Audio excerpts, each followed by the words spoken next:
तर तुम्ही दशमी हा चित्रपट करता तर कसा अनुभव आहे तुमचा चित्रपट करताना? काय सांगाल चित्रपटाबद्दल आणि तुमच्या भूमिकेबद्दल? एका शब्दात सांगतो, इंटेन्स. चित्रपट खूप इंटेन्स आहे. चित्रपटात प्रेक्षक आल्यानंतर पहिल्या 5 मिनिटांनंतर जो खुर्चीला खिळून राहणार आहे आणि पिक्चर संपताना टाळ्या वाजवायचं विसरेल असा चित्रपट आहे. आणि काहीतरी खूप चांगलं बघून बाहेर पडतानाचं जे समाधान आहे ते समाधान घेऊन प्रेक्षक जाईल अशी आम्हाला खात्री वाटते. तशा तऱ्हेने बनवलेलं आहे. मनोरंजन जर करायचंच असेल त्या एखाद्या प्रेक्षकाचा, मला तर जाताना 2 तास चित्रपट बघितला, 2.25 तास बघितल्यानंतर जाताना तो काय घेऊन जातोय, कुठली भावना घेऊन जातोय हे फार महत्वाचं आहे. आणि ती भावना जर अंतर्मुख करायला लावणारी असेल, उत्तम चित्रपटाचं आणखी काय दुसरं लक्षण आहे. आतापर्यंत तुम्ही बरेच खलनायकांची भूमिका तुम्ही चांगला रोल करता. काय सांगा कशी या भूमिकेची तुम्ही कशा प्रकारे तयारी केली? तयारी म्हणजे मला असं वाटतं की माझ्यातलं सगळ्यात चांगुलपणा मला शोधावा लागला. तो शोधून जास्तीत जास्त पण चांगलं म्हणजे काय की एखाद्या स्त्रीवर इतका अन्याय अत्याचार झाल्यानंतर तिच्या बाजूने विचार करणारी फार कमी माणसं असतात. सगळ्यांना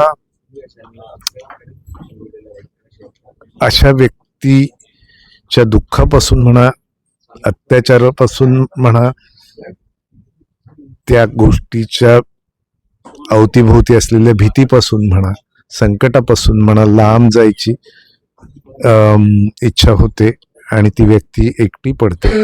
अशा वेळी तिला पाठिंबा देणार जे कोणी माणूस असेल ते तिच्यासाठी देवासमान असतं. इतकं त्याचं महत्व आहे. आणि मग त्यातून म्हणजे साधी गोष्ट बघा, मी आता बऱ्याचदा बघितलं हायवेवर ऍक्सिडेंट झाला, एक माणूस तडफडतोय, तर रांगेत उभा असणाऱ्या गाड्या मधले ड्रायव्हर हॉर्न देत असतात. पण खाली उतरून कोणी तो तडफडतोय तर त्याला काय करूया, पोलिसांना सांगूया का, ॲम्ब्युलन्स बोलवूया का, असं विचार करताना दिसत नाही. ह्या छोट्या छोट्या गोष्टीपासून आपण विचार करू. मोठमोठ्या सोसायटीज मध्ये राहणाऱ्या माणसांना शेजारच्या घरात काय झालं माहिती नसतं. इथपासून ते एका स्त्रीवर अन्याय अत्याचार झाल्यानंतर सुद्धा तिला सपोर्ट करणारा, पाठिंबा देणारा माणूस प्रत्येक वेळी मिळतोच असं नाही. आणि जर मिळाला तरी सुद्धा त्या स्त्रीपासून एक तुटलेपणा राखून केवळ एक कर्तव्य म्हणून तिला सपोर्ट करणारे भेटतात. तिची भावना शेअर करणारे, सहानुभूती असणारे फार कमी भेटतात.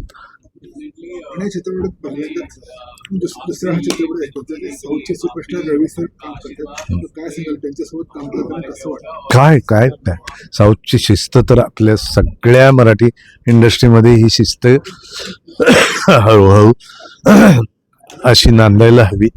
ही सगळी मंडळी इतकी नम्र असतात, इतकं सपोर्टिव्ह असतात. एक काम करताना केवळ काम चांगलं व्हावं म्हणून धडपडत असतात.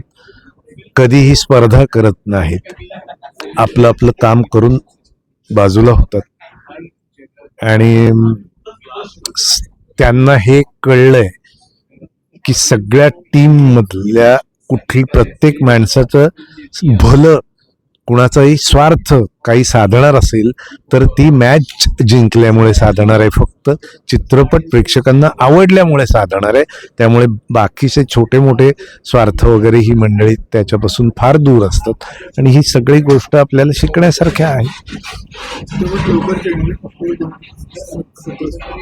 काय सांगाल प्रेक्षकांना तुमच्या डिरेक्टरबद्दल? काय दिग्दर्शक योगेश भोसले आणि लेखक सुरेश पंडित यांनी या स्क्रिप्टवर इतकी वर्ष हे चर्चा करतायत, इतकी वर्ष त्याच्यावर अभ्यास करतायत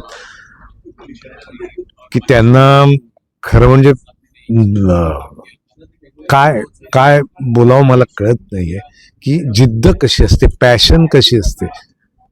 याचं उत्तम उदाहरण आहेत योगेश भोसले आणि सुरेश पंडित.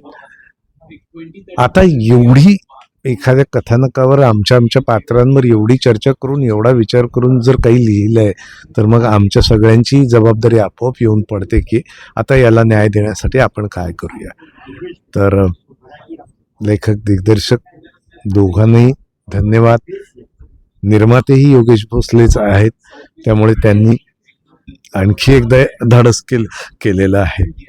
मला असं वाटतं प्रेक्षक आणि तुमच्यासारखे पत्रकार आम्हा सगळ्यांना न्याय द्याल अशी अपेक्षा करतो. चित्रपटाला सुंदर ट्रस्ट लाभले. महेश मांजरेकर सर आहेत, गौरी आहेत. कसं वाटतं त्या सगळ्यांसोबत? काय ही सगळी मोठी दिग्गज माणसं. एक काळ होता मकरंद अनासपुरे म्हणजे सिनेमाचं यश. एक काळ आहे महेश मांजरेकर लेखक म्हणून, दिग्दर्शक म्हणून आणि अभिनेता म्हणून मराठी इंडस्ट्रीत, साऊथच्या इंडस्ट्रीत, हिंदीच्या इंडस्ट्रीत सगळीकडे ही एवढी मोठी मोठी व्यक्तिमत्व इथं काम करत असताना त्याच्याच बरोबर ज्युनियर ही आत्ता नव्याने आलेली ही मंडळी, या सगळ्यांना आत्मविश्वासाने घेऊन, यांना आत्मविश्वास त्यांना पाठिंबा देऊन आत्मविश्वास वाढवणारे हे योगेश भोसले हे दिग्दर्शक म्हणून आम्हाला लाभले. आम्हाला सुद्धा बारीक बारीक गोष्टी त्यांनी कुठला कधी कॉम्प्लेक्स ठेवला नाही. अगदी आम्ही मनसोक्त गप्पा मारून आम्हाला त्या कॅरेक्टरबद्दल काही विचारलं की लगेच ते हजर असायचे. आमची सेटवर असताना कलाकारांची मानसिकता जपायला त्यांनी खूप मदत केली. आम्ही उत्तम परफॉर्मन्स करण्यासाठी आवश्यक त्या मानसिक अवस्थेत राहावं म्हणून त्यांनी खूप काळजी घेतली, प्रोड्युसर म्हणून सुद्धा. तर त्यामुळे ही काम चांगलं होतं हे तुम्हाला पत्रकारांना माहिती आहे. विशेषतः की जिथे जिथे क्रिएटिव्हिटीची आवश्यकता आहे तिथे तिथे क्रिएटिव्ह माणसांची मानसिकता जपण्यासाठी आवश्यक ती काळजी घेणारे निर्माते आणि दिग्दर्शक यांचं मोठं श्रेय असतं त्याच्यामध्ये. तर सगळ्यांना धन्यवाद. आणि गौरी काय सांगाल तुम्ही? पिक्चर बघा आणि मग तुम्हाला कळेल की गौरी काय. Thank you very much. थँक्यू. अवश्य बघा हा चित्रपट आणि अवश्य कळवा आम्हाला. Thank you very much. तुम्ही पत्रकारांबद्दल ते प्रेम व्यक्त केले त्याबद्दल तुमचे खूप काही नाही, आम्हाला पत्रकार मोठे करतात, आम्हाला लेखक दिग्दर्शक आणि पत्रकार मोठे करतात. मी तुम्हाला सांगतो त्याच्यामध्ये तुमचे कॅमेरामन आणि एडिटर, बॅकग्राऊंड म्युझिक ह्या सगळ्यांमुळे आम्ही असतो. आम्ही परावलंबी असतो, दिसतो आम्ही पुढे, तर दिसतो. त्यामुळे बरंचसं या सगळ्या माणसांचं, पत्रकारांचं, लेखक दिग्दर्शकाचं, कॅमेरामनचं, एडिटरचं, बॅकग्राऊंड म्युझिक सगळ्यांचं श्रेय आम्हाला मिळतं. तर तो एक सल असतो आमच्या मनात की नाही, हे श्रेय आम्हाला